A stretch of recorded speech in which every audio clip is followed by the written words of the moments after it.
So I accidentally forgot to film an introduction to this video earlier in the week, but this week is week 3 of my GCSEs, and this week I had 2 history exams, 2 English language exams, a maths exam and a biology exam. So here is my week in a space of 15 minutes. Hey guys, so I've just come home from school and this morning I've completed my GCSE paper 1 for history, which was medicine in Britain. And guys, I cannot emphasise this enough, it was brilliant. So I opened the paper and the first question we were given was, describe 2 features of illnesses that the soldiers faced on the Western Front. And thank you, Edexcel, we were blessed, thank you. Even though the grade band is going to be high, I love you. And the sources we were given were also really brilliant. We had a painting for one of the sources, and then the other source was a letter from a captain of the RIMC. And then it was like comparing the sources. The questions we were given were mainly about the church, which is also pretty decent because it was talking about the Middle Ages. The only question I wasn't too happy with was the 16-mark question. We had a choice between the 2. I don't know if this worked for every exam board because I'm on Edexcel for history. But question 5 was about the Middle Ages, and it was about theory of opposites and hospitals.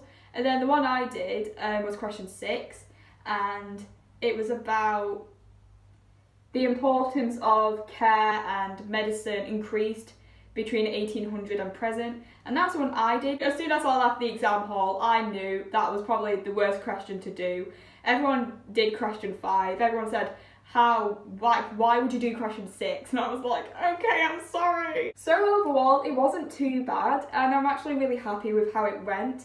So I'm going to be revising for paper 2 later on today, which is on Thursday, and for me that is Elizabeth and the Cold War, and they are like my weaker kind of subjects, so I'm gonna revise more on them and hopefully I can do really good because I want a 6 in history.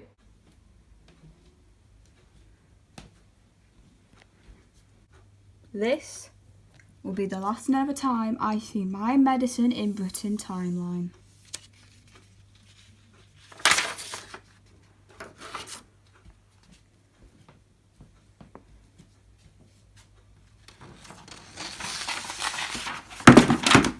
Oops. Bye, Felicia.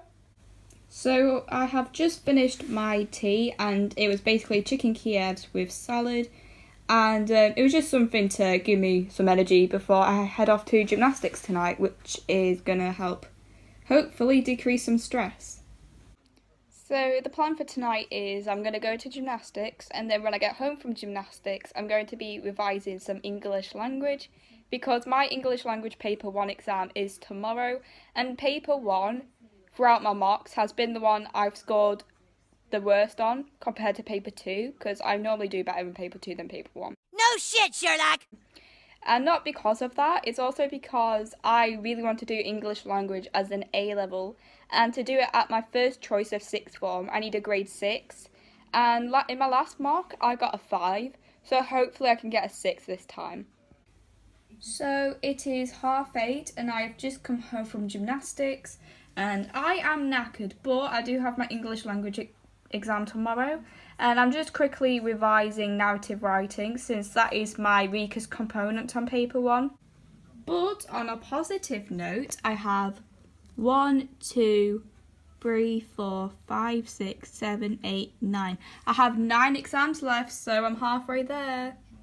So it's just gone 10:30 and I'm going to get an early night so I can feel refreshed and energised for tomorrow's exam. And of course I look absolutely beautiful. I am breaking out, even though you probably can't see it, but I'm breaking out because I'm stressed, but it'll be okay because hopefully I can get a grade 6 in English language. Yay! So it is 8 o'clock on Tuesday morning and I have my English language paper 1 exam today. I'm setting off quite early actually. I normally would set off at 8:15, but I'm setting off at 8 o'clock because I'm going to go to an English language revision session last minute because your boy needs a grade 6. To be honest, I always wondered what would happen if you died like during an exam, because like rumours spread around the school all the time saying like if someone dies during an exam, then everyone gets an A star. But then I've heard you only get your predicted grades, which kind of sucks because my predicted grade for English is a 5 and I need a 6 to do it for A level, so oof. While I was walking to school, I actually forgot about something that happened yesterday. So I was walking home from school and this girl at my school, I think she's like year 8, I don't know, she looks like a year 8. She was like playing one of my YouTube videos and then she found me and she was like, oh, I really love your YouTube channel, can we get a picture? And I was like, okay, go on then. So got a picture of this like year 8 and then a boy kind of like photobombed it. I don't know who this girl was, I don't really know her to be fair, because I don't really hang around with year 8s, but whoever it was, hello.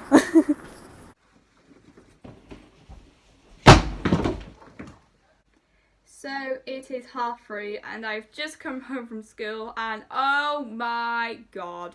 So the English literature exams were great for Educast. So they decided to give us some solid questions for English language. And safe to say, I ran out of time during my exam and I came out crying. A double whammy. So I decided to do section B, which is the narrative writing part. I decided to do that part first just because I wanted to get it out of the way and done with. And I went with the title, Write About the Time When You Broke the Rules, and I wrote a little story about when I did that when I was younger. And then we did section A, which is pretty hard in my opinion. So we were just answering questions and stuff. And for question 5, this was when I ran out of time. On question 5, I only managed to write 1 paragraph, and that is really bad because it was an evaluation question. And it was basically saying, Jonathan is a deadbeat dad. How far do you agree with the statement? And I'm just like, oh crap. So I ran out of time. I could only write 1 paragraph and it just wasn't good. So I'm just hoping that the grade boundary is going to go down because I was looking at Twitter today and a lot of people didn't find that paper great. So hopefully low grade boundaries because I need that grade 6. And I just hope that the second paper will make up for how bad I did on paper 1. So when I got home from school, I was planning on having a productive evening and revising maths since I have a maths exam on Thursday and also the Cold War since I have a history exam as well on Thursday. But no, what did I do? I decided to go to sleep for 2 hours instead. And also, I need someone to answer this question because I generally don't understand. So when I go to sleep at night, yeah, I don't wake up sweaty or anything. But when I have a sleep, like in the afternoon, or like before my bedtime, I wake up like sweaty, like my legs feel sweaty, and I just feel gross in general. I don't even, why is that? Because someone let me know, because I feel really stupid. So that's my question of the day, I suppose. And there will be no vlogging from me tomorrow, because I do not have an exam tomorrow, but I do have exams on Thursday and Friday, so I'll be able to upload for them. And I just wanted to quickly say to everybody who's watching this video and are doing their GCSEs this year, I want to wish you guys the best of luck, and as long as you come out of the exam knowing that you've tried your best, that's all that matters. So it's 10 o'clock and I'm going to have an early night at about 10:30 and I will see you guys on Thursday.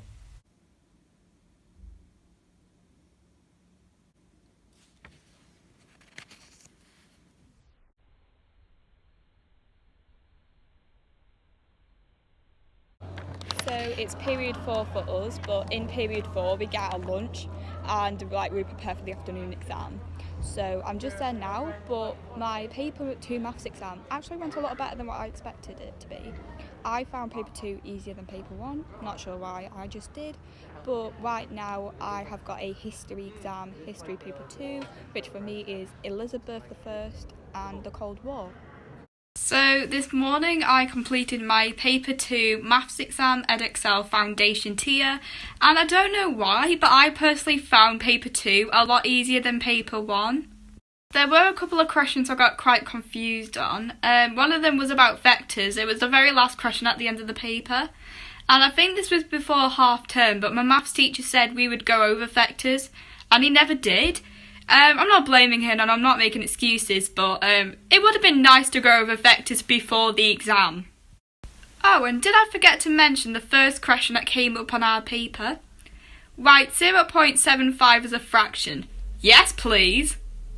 And I kid you not, I think I came out of the exam the most happiest I've ever been in literally like a year. I absolutely love the 4-marker question.